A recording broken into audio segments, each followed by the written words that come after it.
Assalamualaikum warahmatullahi wabarakatuh. Pada kesempatan kali ini, kami akan membahas tentang pro dan kontra teori evolusi. Kami dari kelompok 1 yang beranggotakan Ainul Mardiah, Nur Aisyah, Rizky Amanda, Sofiati Rahmadaniyah, Raudatul Madinah, Mawadah, dan Aulia Azizah.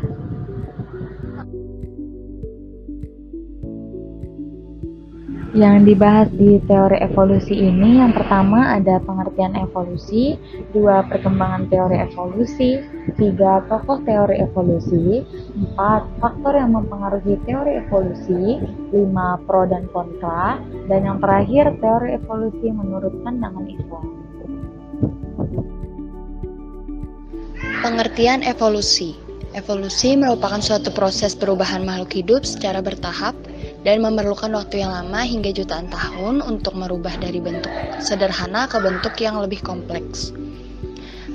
Menurut KBBI sendiri, evolusi merupakan sebuah perubahan atau pertumbuhan serta perkembangan secara berangsur-angsur dan perlahan-lahan atau sedikit demi sedikit. Perkembangan teori evolusi. Evolusi menjadi konsep pemersatu dalam biologi karena evolusi menjelaskan banyak aspek dalam biologi, terutama bagaimana organisme yang hidup saat ini. Merupakan evolusi dari satu nenek moyang atau ancestor dan diversitas kehidupan yang besar di bumi ini.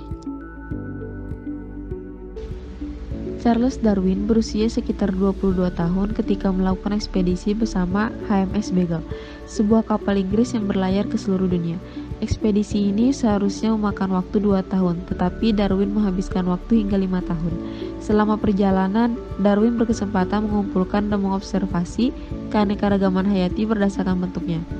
Pemikiran awal Darwin dipengaruhi pandangan Aristoteles adalah bahwa tidak ada perubahan sejak waktu kreasi bumi. Memperlihatkan cara Darwin mengambil kesimpulan berdasarkan data observasi. Selanjutnya ada tokoh teori evolusi. Yang pertama ada dari Charles Darwin, mengatakan makhluk hidup yang ada sekarang berasal dari makhluk hidup di masa lampau dan evolusi terjadi melalui seleksi alam. Yang kedua ada dari Lamarck, mengatakan evolusi terjadi karena organisme beraksi terhadap perubahan lingkungan dengan cara adaptasi atau dikenal dengan teori pewarisan sifat yang diperoleh. Berikutnya dari Weismann, mengatakan perubahan sel tubuh karena perubahan lingkungan tidak diwariskan ke generasi berikutnya, dan evolusi merupakan masalah genetika.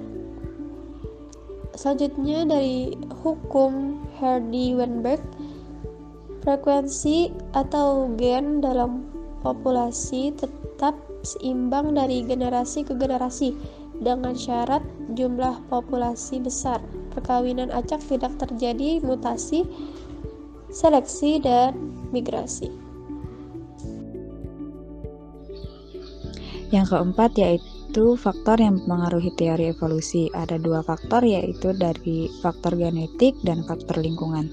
Faktor genetik terdiri dari perkawinan tak acak, migrasi, hanyutan genetik, seleksi alam, mutasi dan rekombinasi serta seleksi.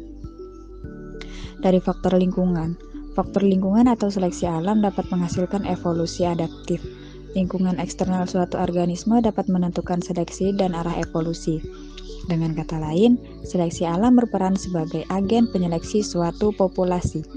Makhluk hidup yang dapat beradaptasi akan bertahan, sedangkan makhluk hidup yang tidak mampu beradaptasi akan punah. Dalam teori evolusi, seleksi alam terdiri dari 3 jenis, yaitu seleksi stabilisasi, seleksi terarah, dan seleksi memecah belah.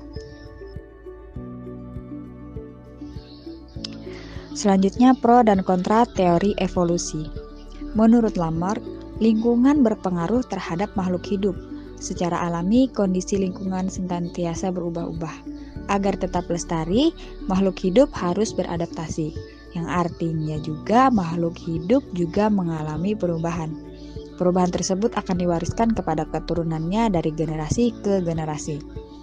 Selanjutnya, menurut Harun Yahya, ada beberapa hal yang ditolak dari teori evolusi Darwin. Di antaranya, penolakan terhadap teori evolusi Darwin yang menyebutkan bahwa makhluk hidup di muka bumi ini ada sebagai akibat dari peristiwa kebetulan dan muncul dengan sendirinya dari kondisi alamiah.